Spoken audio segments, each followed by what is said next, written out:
Okay presentation में आपका हार्दिक स्वागत है। ओके ग्रुप यूट्यूब चैनल के माध्यम से मैं आपको इलेक्ट्रिकल सब्जेक्ट पढ़ा रहा हूँ। मेरा नाम मेहरउद्दीन कदम। मैं आज के प्रैक्टिकल में आपको पैरेलल सर्किट का कनेक्शन बताने जा रहा हूँ। पिछले प्रैक्टिकल में हमने सीरीज सर्किट का कनेक्शन देखा था। वैसे ही हमें आज के प्रैक्टिकल में सीरीज पैरेलल सर्किट का कनेक्शन कैसे करते हैं, उसके गुणधर्म क्या है, वो आज प्रैक्टिकल में देखने हैं। तो ये प्रैक्टिकल का अंग्रेजी नेम ऐसा रहेगा, to make a connection of parallel circuit and check characteristics. तो प्रैक्टिकल स्टार्ट करते हैं हम। प्रैक्टिकल स्टार्ट करने से पहले अगर आपने मेरा चैनल सब्सक्राइब नहीं किया है तो उसे सब्सक्राइब कीजिए, और आखिर में वीडियो पसंद आए तो उसे लाइक करना मत भूलिए। तो चलो स्टार्ट करते हैं प्रैक्टिकल। ये प्रैक्टिकल करने के लिए हमें कौन से टूल्स और मटेरियल लगेंगे उसकी पहले जानकारी कर लेते हैं। आपको टेस्टर लगेगा 500 टूल का, जिसकी सहायता से हम वोल्टेज चेक कर सकते हैं या टर्मिनल के स्क्रू टाइट या लूज कर सकते हैं। कॉम्बिनेशन वायर लगेगी 20 सेंटीमीटर की, जिसकी सहायता से हम वायर को कट कर सकते हैं, वायर का इंसुलेशन निकाल सकते हैं। सीरीज पैरेलल टेस्टिंग बोर्ड लगेगा 250 वोल्ट का, जिसकी सहायता से हम प्रैक्टिकल को चेक कर सकते हैं। एमीटर लगेगा 10 एम्पियर का। कनेक्शन करने के लिए हमें एमीटर लगेगा 10 एम्पियर का, उसकी सहायता से हम करंट नाप सकते हैं। वोल्ट मीटर लगेगा 250 वोल्ट का, वोल्टेज मान नापने के लिए। वन वे स्विच लगेगा 6 एम्पियर का, हर एक पॉइंट को कनेक्शन देने के लिए, रजिस्टर को कनेक्शन देने के लिए। टू पिन लगेगी 6 एम्पियर की, जिसकी सहायता से हम प्रैक्टिकल को सीरीज बोर्ड में कनेक्ट कर सकते हैं। स्ट्रेट होल्डर लगेगा लैंप लोड का कनेक्ट करने के लिए। लैंप लगेंगे, पिछले प्रैक्टिकल में हमने सीरीज सर्किट के प्रैक्टिकल में हर लैंप 60 वाट का लगाया था, लेकिन इस प्रैक्टिकल में लैम्प की कैपेसिटी अलग अलग है। देखिए 60 वाट, 100 वाट और 200 वाट यहाँ पर दिखाई गई है, और ऐसे एक एक नग हमें चाहिए। 1 स्क्वायर पीवीसी कॉपर वायर चाहिए हमें प्रैक्टिकल कनेक्शन के लिए 10 एम्पियर की। और मल्टीमीटर की सहायता से हम ये सभी चीज़ें नाप सकते हैं। इसके लिए मल्टीमीटर भी ये प्रैक्टिकल में हमें आवश्यक है। तो 500 का मल्टीमीटर हमें प्रैक्टिकल में चाहिए। तो ये पूरा टूल्स और मटेरियल का इस्तेमाल करके हम आज का प्रैक्टिकल करने जा रहे हैं, उसका नाम है पैरेलल सर्किट। तो पैरेलल सुरक्षा कौन सी लेनी है प्रैक्टिकल के बारे में ये बताता हूँ पहले। प्रैक्टिकल करते हुए शॉक नहीं लगेगा, इस पर ध्यान दीजिए। इसीलिए प्रैक्टिकल करते वक्त आप फेज वायर के सानिध्य में नहीं आएंगे, इस पर आपको ध्यान देना जरूरी है। प्रैक्टिकल करते हुए फेज और न्यूट्रल शॉर्ट होगी, और शॉर्ट नहीं होनी चाहिए, इस पर भी आपको ध्यान देना है। और अगर प्रैक्टिकल करते वक्त फेज न्यूट्रल शॉर्ट सर्किट होगा तो एमसीबी या फ्यूज ऑफ हो सकते हैं, या सर्किट में आग लग सकती है। इसके लिए पैरेलल हर एक प्रैक्टिकल करते हुए हमें ध्यान देना है कि प्रैक्टिकल में शॉर्ट सर्किट नहीं होना चाहिए। प्रैक्टिकल करते हुए कनेक्शन लूज नहीं रहेगा, इस पर भी ध्यान दीजिए, क्योंकि कनेक्शन लूज रहेगा तो आपकी वायर निकल सकती है टर्मिनल से, या स्पार्किंग हो सकती है। तो प्रैक्टिकल करते वक्त आपको लूज कनेक्शन नहीं होना चाहिए, इस पर आपको ध्यान देना है। तो ये सुरक्षितता लेके आपका प्रैक्टिकल आपको करना है। पैरेलल सर्किट किसे कहते हैं? अगर ये डायग्राम आपको दिख रहा है तो ये डायग्राम के बारे में आपको बताने जा रहा हूँ। पैरेलल सर्किट देखिए, जिस सर्किट में जितने रेजिस्टेंस होता है उतने ही करंट बहने के मार्ग होते हैं, उस सर्किट को आपको पैरेलल सर्किट कहना है। मतलब सर्किट में अगर 3 रेजिस्टेंस है तो करंट बहने के जो मार्ग है वो भी 3 रहेंगे। अगर रेजिस्टेंस 10 है तो करंट बहने का मार्ग 10 रहेंगे, अगर रेजिस्टेंस 15 है तो करंट बहने का मार्ग 15 रहेंगे।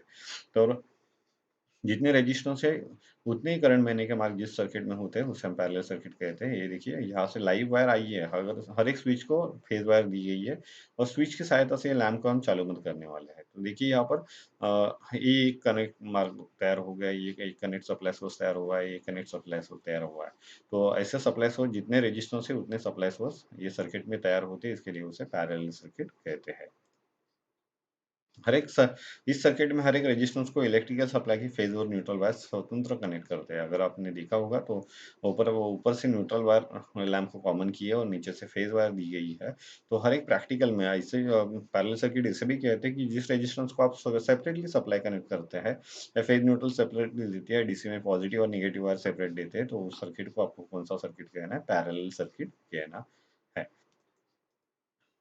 ये पैरेलल सर्किट के गुणधर्म कौन से हैं? ये देखिए, ये सबसे पहले डायग्राम पैरेलल सर्किट का। हर एक रेजिस्टेंस को नेगेटिव वायर 5, 6, 7 नंबर से दी गई है, और एक पॉजिटिव वायर 2, 3 और 4 नंबर से दी गई है। R1, R2 और R3 रेजिस्टेंस पैरेलल सर्किट में कनेक्ट है। तो इसके गुणधर्म हम देखते हैं।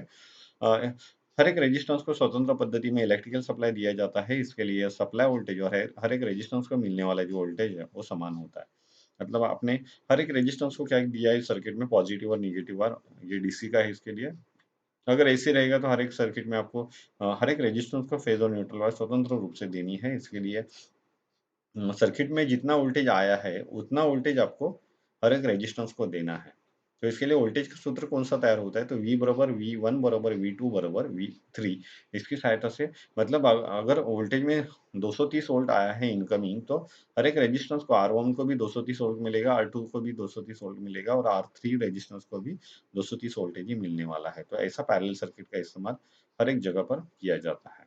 तो देखिए रजिस्टर में रेजिस्टेंस की कीमत के अनुसार करंट डिवाइड होता है। सीरीज सर्किट में हर एक रेजिस्टेंस का वैल्यू सेम होता है, लेकिन पैरेलल सर्किट में हर एक रेजिस्टेंस का वैल्यू सेम नहीं होता है। जैसे हम घर की बात की जाए, 3 रेजिस्टेंस है, R1 टीवी है, R2 लैंप है और R3 फ्रिज है। तो एक सभी रेजिस्टेंस का जो रजिस्टर का जो रेजिस्टेंस है वो अलग-अलग है। तो उसकी हिसाब से रेजिस्टेंस के हिसाब से उनको जो मिलने वाला करंट है वो भी अलग-अलग पद्धति में ही मिलेगा। उसके लिए करंट का सूत्र देखिए, I बराबर I1 प्लस I बराबर I1 plus I2 plus I3 ये हिसाब से आपको करंट दिया जाएगा।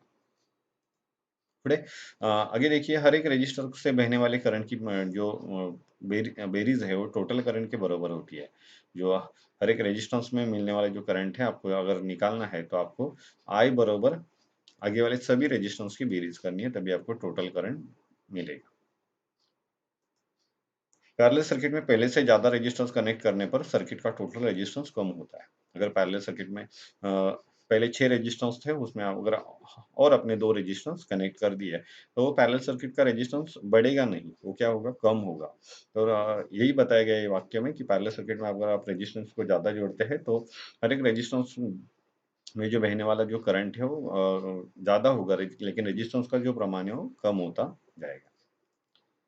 पैरेलल सर्किट का टोटल रेजिस्टेंस उस सर्किट के कम से कम रेजिस्टेंस से भी कम होता है। अगर ये 3 रेजिस्टेंस आपको दिख रहे हैं यहाँ पर, R1, R2 और R3, समझिए R1 का रेजिस्टेंस 100 ओम है, R2 का 50 ओम है और R3 का 75 ओम है। तो R2 का सबसे रेजिस्टेंस क्या है, कम है। अगर आप पैरेलल सर्किट का टोटल रेजिस्टेंस निकालते हो, तो R2 मतलब 50 ओम रेजिस्टेंस से भी क्या होगा, कम होगा।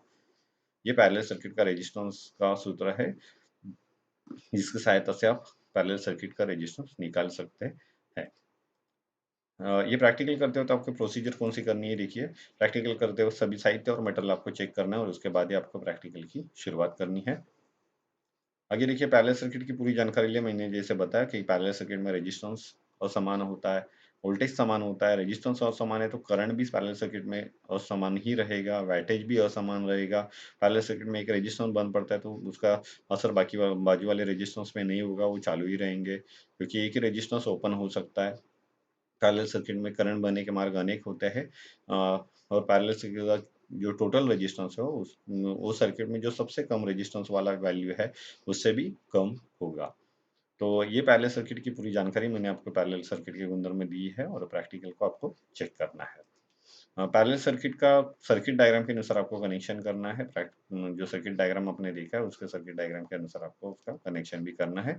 सीरीज पैरेलल टेस्टिंग बोर्ड के से प्रैक्टिकल को सप्लाई दें और प्रैक्टिकल चेक करें। प्रैक्टिकल चालू होने के बाद जो एमीटर और वोल्टमीटर रीडिंग देंगे उसकी नोट कीजिए, क्योंकि ऑब्जर्वेशन आपके लिए बहुत जरूरी है। पैरेलल सर्किट का उपयोग किस जगह पर किया जाता है, तो देखिए, पैरेलल सर्किट का उपयोग सभी प्रकार की वायरिंग में किया जाता है। ज़्यादा से ज़्यादा लाइटिंग और हीटिंग के लिए और फैन घुमाने के लिए पैरेलल सर्किट का इस्तेमाल किया जाता है। उदाहरणार्थ हाउस वायरिंग, दुकान वायरिंग, इंडस्ट्रियल वायरिंग, इन सभी वायरिंग में आपको पैरेलल सर्किट का इस्तेमाल दिखेगा। जो स्ट्रीट लाइटिंग है उसका भी कनेक्शन आपको पैरेलल सर्किट में ही किया हुआ दिखा ये देगा। वोल्टमीटर जो कनेक्ट करते हैं, क्योंकि वोल्टमीटर में जो प्रेशर कॉइल रहती है वो बारीक तार वो ज़्यादा टर्न्स की रहती है, तो वोल्टमीटर का कनेक्शन भी आपको करते वक्त पैरेलल सर्किट में ही करना है।